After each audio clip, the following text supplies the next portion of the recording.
আসসালামু আলাইকুম ভিউয়ার্স, আজকে আমি আপনাদের কাছে the strongest sage with the weakest crest অ্যানিমের এপিসোড 2 এক্সপ্লেইন করতে যাচ্ছি। চলুন তবে কথা না বাড়িয়ে শুরু করা যাক। তো অ্যানিমের শুরুতেই আমরা দেখতে পারি ম্যাটি বলছিল পাওয়ারের খোঁজে আমি একটি স্পেল ক্যাস্ট করেছিলাম, যার মাধ্যমে আমি 1000 বছর পরে ম্যাথিউস হিসেবে রিএনকানেক্ট হয়েছিলাম, হিলডেস হাইমার পরিবারের তৃতীয় ছেলে। এখন আমার কাছে আমার আগের জীবনের স্মৃতি আছে। এই কারণে যে পৃথিবী অপেক্ষা করছে তা হলো শক্তিশালী সেজকে দুর্বল ক্যাস্ট হওয়ার কারণে হেয় করা হবে। পরে আমরা আগের এপিসোড যেখানে শেষ হয়েছিল সেখান থেকে দেখতে পাই, তখন সব নাইটরা ওই ডিমনের বডিকে দেখছিল। নাইটদের ক্যাপ্টেন বলে কেউ এই বডিকে ধরো না, এখানে ট্র্যাপ থাকতে পারে, আর কেউ এই বিষয়ে বাহিরের কাউকে বলবে না। ম্যাথি ওখানে দাঁড়িয়ে দাঁড়িয়ে দেখছিল। তখনই লুরি আসে আর তাকে জড়িয়ে ধরে বলে, আমি তোমার জন্য অনেক চিন্তা করছিলাম, তুমি কি ঠিক আছো? তখনই আলমা আসে আর লুরিকে বলে, তুমি কি বুঝছো তুমি কি করছো? লুরি এটা বুঝতে পেরে অনেক লজ্জা পায়। সিন চেঞ্জ হয় আর আমরা ম্যাথিউস আর হেডমাস্টারকে দেখতে পারি। তাদের দুজনকে রাজার ক্যাসেলে ডাকা হয়েছিল। ম্যাথিউস বলে, এটিতে মাত্র একটি ডিমন, এটার জন্য কিংয়ের সাথে দেখা করার কি দরকার? তখন হেডমাস্টার বলে, এটি কোনো সহজ ব্যাপার নয়, ইতিহাসে কোনো মানুষ একা একা একটি ডিমনকে ডিফিট করতে পারেনি। এটা শুনে ম্যাথিউস একটু অবাক হয়ে যায়। সিন চেঞ্জ হয় আর আমরা ম্যাথিউস আর হেডমাস্টারকে কিংয়ের সামনে দেখতে পারি। কিং হেডমাস্টারকে বলে, আমাদের দেখা হওয়ার অনেক দিন হয়ে গেছে এডওয়ার্ড। তখন হেডমাস্টার বলে, অবশ্যই ইয়োর হাইনেস। আর হেডমাস্টার বলে, আমার পাশে যে রয়েছে সে হলো দ্য গ্রেট হিরো ম্যাথিউস। তখন ম্যাথিউস তার ইন্ট্রোডাকশন দেয়। কিং বলে, ডিমনটিকে ডিফিট করে তুমি অনেক অসাধারণ কাজ করেছো। সাধারণতই আমি একটি বড় ঘোষণা করব আর তোমাকে একটি বিশাল সম্পত্তি প্রদান করব, কিন্তু আমি যদি এমন ঘোষণা করি তাহলে সবাই জেনে যাবে যে আমাদের সোসাইটিতে ডিমনরা প্রবেশ করেছে, আর এটা একটি অশান্তির কারণও হতে পারে। তখন ম্যাথিউস ভাবছিল, আমার কোনো স্টেটের দরকার নেই, আমি তো রিএনকানেক্ট হয়েছি শক্তিশালী হওয়ার জন্য। আর ম্যাথিউস বলে, আমি আনন্দের সাথে অন্য কিছু গ্রহণ করব। তখন কিং বলে, তাহলে একটি ম্যাজিক ব্লেড হলে হবে। আমি কিছু সময় আগে এমন একটি অস্ত্র রিসিভ করেছি যেটাতে 2টি এনচ্যান্টমেন্ট ছিল। যেই লোকটি এই ব্লেডটি বিক্রি করছিল তার কথা মতে এটি একটি বাচ্চা এনচ্যান্ট করেছে, যে তার মতে সেখান দিয়ে যাচ্ছিল। তখন ম্যাথিউস মনে মনে ভাবে, ওই দোকানদারকে তো আমি সর্ড এনচ্যান্ট করে দিয়েছিলাম। তখন কিং বলে, তোমাকে দেখে মনে হচ্ছে তোমার এই সর্ডের কোনো দরকার নেই, তাহলে তুমি কি চাও? তখন রেন বলে, তাহলে আমি এই কিংডমের ডানজানে পাওয়া সম্পদ ব্যবহার করার অধিকার চাই। তখন রাজা বলে, তুমি ডিমন এবং অর্কদের থেকে আসা মিনারেলস এবং ক্রিস্টাল চাও? তখন ম্যাথিউস মনে মনে ভাবে, ডানজন উচ্চমানের মেটাল দিয়ে ভরা, তাই এই পৃথিবী আমাকে সবচেয়ে ভালো সম্পদের প্রবেশাধিকার দিয়েছে। আমার পাস্ট লাইফে অনেক কান্ট্রিরা এসব জিনিস পাওয়ার জন্য ওয়ারেও চলে যেত, কিন্তু এখনের মানুষের ম্যাজিক নিয়ে এত বুদ্ধি নেই, আর তারা ডানজনে যে কত ভ্যালুয়েবল জিনিস পাওয়া যায় সেটাও জানে না। তখন কিং বলে, যদি তুমি এটাই চাও তাহলে তোমাকে এটা দেওয়া হবে। তখন কিং আবারও বলে, ম্যাথিউস, আমার তোমার থেকে একটা জিনিসের মতামত দরকার। ম্যাথিউস বলে, মতামত? তখন কিং বলে, এটা আমার নজরে এসেছে যে আমাদের দেশের 4টি চোজেন মানে ম্যাজিশিয়ানরা অদৃশ্য হয়ে গেছে, এর মধ্যে ফর্মার মেজ ইলহারও রয়েছে। কিং তারপরে বলে, হাজার হাজার বছর আগের থেকে ম্যাজিক্যাল চোজেন ওয়ান্স আমাদের দেশে আসা শুরু করেছিল, তার মানে কয়েক শতাব্দী ধরে ডিমন্সরা আমাদের সাথে থাকা শুরু করেছে। কাইন মনে মনে ভাবছিল, আমি আমার আগের জীবনে ডিমনদেরকে বিলুপ্তের শেষ প্রান্তে নিয়ে এসেছিলাম, কিন্তু যখন আমি রিএনকানেক্ট হওয়ার জন্য অদৃশ্য হয়ে গেছিলাম, হয়তো যারা বেঁচে গেছিল তারা মানুষদের সাথে থাকা শুরু করে দিয়েছিল আর ম্যাজিকের ব্যাপারে ভুল তথ্য দিচ্ছিল, আর সময়ের সাথে সাথে মানবজাতির শক্তিকে দুর্বল করে দিয়েছে। তখন কিং ম্যাথিউসকে বলে, তোমার কারণে কিংডমের সব ডিমন চলে গেছে, তখন ম্যাথিউস বলে, কিন্তু তাতে আরো সমস্যা বেড়েছে।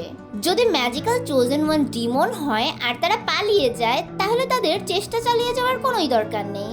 তার মানে তারা তাদের সমস্ত বাহিনী একত্র করে এই কিংডম ধ্বংস করার চেষ্টা করবে। এটা শুনে কিং আর হেডমাস্টার অনেক অবাক হয়ে যায়। আর ম্যাথিউস আরও বলে, কিন্তু ডিমনরা একসাথে কাজ করতে পারে না। বাহিনী সংগ্রহ করতে আর আক্রমণ করতে 3 মাস সময় লাগবে। কিং বলে, এটা তো অনেক কম সময়। তখন ম্যাথিউস বলে, যদি আমরা ক্যাপিটালকে গ্র্যান্ড ব্যারিয়ার দিয়ে ঘিরে রাখি তাহলে কোনো সমস্যা হবে না। যদি আমি সেকেন্ড একাডেমির স্টুডেন্টদের থেকে সাহায্য পাই তাহলে আমরা এটা 1 মাসের মধ্যে করে ফেলতে পারবো। এর মধ্যে আমাদের ওয়ার্ডলেস ম্যাজিকও শেখানো উচিত। তখন কিং বলে, আমরা এখন একদমই পাওয়ারলেস। আমি দেখেছি যে তুমি একটি ডিমনকে একাই হারাতে পারো, তাই আমি আমার বিশ্বাস তোমার উপরে রাখলাম। সিন চেঞ্জ হয় আর আমরা ম্যাথিউসকে একটি গার্ডের সাথে দেখতে পাই। গার্ডটি তাকে বলে, কিং এর আদেশে তোমার যা দরকার তুমি এখান থেকে তাই নিতে পারো। তখন ম্যাথিউস খুঁজতে খুঁজতে একটি শর্ট দেখতে পায়। সে সেটা দেখেই চিনে যায় যে সেটি তার আগের জীবনে তৈরি করা একটি ম্যাজিক ব্লেড। ম্যাথিউস গার্ডকে বলে, আমি এই ব্লেডটি নেব। গার্ডটি বলে, অবশ্যই, যদি তুমি এটাই শুধু নিতে চাও। তখন ম্যাথিউস মনে মনে ভাবছিল, এই ব্লেডটি অরিচালকামের থেকেও শক্তিশালী। এটি ব্যারিয়ারের জন্য অনেক ভালো হবে। তারপরে সে একটি পেন্ডেন্টও নেয়। পেন্ডেন্টটি হাতে নিয়ে সে ভাবে এটিও সে তার আগের লাইফে তৈরি করেছিল। এটি একজনের ম্যাজিক্যাল এনার্জিকে অনেক বেশি দ্বিগুণ করে দেয়। পরে সিন চেঞ্জ হয় আর আমরা সেকেন্ড একাডেমিকে দেখতে পাই। সবাই ওয়ার্ডলেস স্পেলের প্র্যাকটিস করছিল আর ম্যাথিউস তাদেরকে দেখছিল। তখনই আলমা আর লুরি ম্যাথিউসের কাছে আসে। লুরি বলে, আমরা হেডমাস্টারের থেকে শুনেছি তুমি কিংডমকে প্রোটেক্ট করার জন্য একটি ব্যারিয়ার তৈরি করছো। ম্যাথিউস বলে, হ্যাঁ, আর আমি ডানজানে যাচ্ছি কয়েকটি উপকরণ নেওয়ার জন্য। ডানজানের কথা শুনে আলমা আর লুরি একটু অবাক হয়ে যায়। তখন ম্যাথিউস মনে করে, ও হ্যাঁ, যদি আমি ডানজনে যাই তাহলে তো একা যাওয়ার থেকে গ্রুপ নিয়ে গেলে বেশি ভালো হয়। আর সে আলমা আর লুরিকে জিজ্ঞেস করে যে তারা ম্যাথিউসের পার্টি মানে গ্রুপ জয়েন করবে নাকি। তখন লুরি বলে, তার মানে তুমি আমাদেরকে তোমার সাথে ডানজানে যেতে বলছো। সেই সময় ম্যাথিউস ওদের দুজনকে দেখে ভাবে হয়তো তারা তার সাথে যেতে চায় না। তখন লুরি বলে, তুমি আমাদের ইনভাইট করেছো বলে আমরা অনেক খুশি, কিন্তু আমাদের কারণে তোমার আরও অসুবিধা হবে। আলমা বলে, আমিও শক্তিশালী হতে চাই, কিন্তু আমি ভালো সর ইউজ করতে পারি না। আমি ভালো তীর ইউজ করতে পারি, আর তীর তো শিকারের জন্য ভালো, কিন্তু আমি শুনেছি ওগুলো ম্যাজিকের জন্য ভালো না, তাই এগুলো যুদ্ধের জন্যও ভালো না। ম্যাথিউস বলে, এই কথা, তুমি বোম ম্যাজিক ব্যাটেলেও ইউজ করতে পারবে। এটা শুনে লুরি আর আলমা একটু অবাক হয়ে যায়। তারপরে ম্যাথিউস তাদেরকে একটি তীর ইউজ করে দেখায়। লুরি বলে, তুমি কি অ্যারোতে ম্যাজিক ইউজ করেছো? ম্যাথিউস বলে, এটি একটি বেসিক ম্যাজিক এনচ্যান্ট। আলমা বলে, এটি অনেক আশ্চর্যজনক, কিন্তু আমি এটা কিভাবে করব? ম্যাথিউস বলে, তুমি এটি অনেক ভালোভাবেই করতে পারবে। তোমার কাছে স্ট্যান্ডার্ড ক্যাস্ট আছে, যেটি তীরে অনেক ভালো কাজ করে। আলমা বলে, সত্যিও? তাহলে আমি তোমার পার্টি জয়েন করব। লুরি তখন ম্যাথিউসের কাছে এসে বলে, এটা কি এনচ্যান্টমেন্ট ম্যাজিক ছিল? ম্যাথিউস তখন বলে, হ্যাঁ, এটি একটি এনচ্যান্টমেন্ট ম্যাজিক। তুমি কি এনচ্যান্টমেন্ট ম্যাজিক ইউজ করতে পছন্দ করো? লুরি বলে, আমি তোমাকে এনচ্যান্টমেন্ট ম্যাজিক ইউজ করতে দেখেছি, আর আমার থেকে এটা অনেক ইন্টারেস্টিং লাগে। আমি যদি এনচ্যান্টমেন্ট ম্যাজিক ইউজ করতে পারতাম তাহলে আমি এটা লড়াইয়ে ইউজ করতাম। তখন ম্যাথিউস বলে, অবশ্য তোমার ক্যাস্ট অফ গ্লোরি, যেটা এনচ্যান্টমেন্ট করার জন্য ভালো। তখন লুরি বলে, তাহলে তো এটা ভালো, আমিও তোমার পার্টিতে জয়েন করব। প্লিজ আমাকে এনচ্যান্টমেন্ট করা শেখাও। সিন চেঞ্জ হয় আর আমরা তাদের তিনজনকে একাডেমির ডানজানের দরজার সামনে দেখি। ম্যাথিউস আলমা আর লুরিকে ডানজানের ব্যাপারে বলছিল। তারপরে সে দৌড়ে ডানজান থেকে একটি মনস্টার নিয়ে আসে। সে সেই মনস্টারটিকে একটি পাথরের উপর রেখে আলমাকে বলে যেন সে সেই মনস্টারটিকে অ্যারো দিয়ে মারার চেষ্টা করে। তারপরে আলমা সেই মনস্টারটিকে একটি অ্যারো দিয়েই মেরে ফেলে। তারপরে আলমা আরো একটি মনস্টার মেরে সেখান থেকে একাই মনস্টার মারতে চলে যায়। তখন লুরি ম্যাথিউসকে বলে, এখন কি তুমি আমাকে এনচ্যান্টমেন্ট ম্যাজিক শিখাবে? তখন ম্যাথিউস বলেন, না, আমাদের এটার আগেও আরো কিছু করা বাকি আছে। পরের সিনে ওরা দুজন হাঁটছিল। ম্যাথিউস বলে, এনচ্যান্টমেন্ট ম্যাজিক শেখার জন্য তোমার আগে অস্ত্র বানানো শিখতে হবে। লুরি বলে, এই স্কিল মাস্টার করতে তো অনেক বছর লেগে যাবে। তখন ম্যাথিউস বলে, সম্পূর্ণ সরঞ্জাম শুধুমাত্র প্র্যাকটিস করার জন্য, তার জন্য এটার বেশি সময় লাগবে না। তখন ম্যাথিউস যন্ত্র বানানোর উপকরণের জন্য একটি দেওয়ালকে ম্যাজিকের মাধ্যমে ব্লাস্ট করে সেখানের ভাঙা পাথর নিয়ে বলে, এটি হলো ডানজন ওর। ভেতরের উপকরণ পেতে এটিকে আগে পরিমার্জিত করতে হবে। তারপরে ম্যাথিউস বলে, প্রথমে ডানজনের ওরকে তোমার ম্যাজিকের মাধ্যমে গলাও। এটিকে পুনরায় তৈরি করতে তোমার ওয়াটার ম্যাজিক ব্যবহার করো। এটিকে গুঁড়ো করার জন্য ব্রিটেল ক্যাস্ট ব্যবহার করো। তারপরে ম্যাগনেট ম্যাজিক ব্যবহার করো তোমার যে ধাতু দরকার সে ধাতু পাওয়ার জন্য। লুরি তার ফার্স্ট ট্রাইতে আয়রন আর মিথেল তৈরি করে। পরে ম্যাথিউস লুরিকে যন্ত্র বানানো আর এনচ্যান্টমেন্ট করাও শেখানো শুরু করে।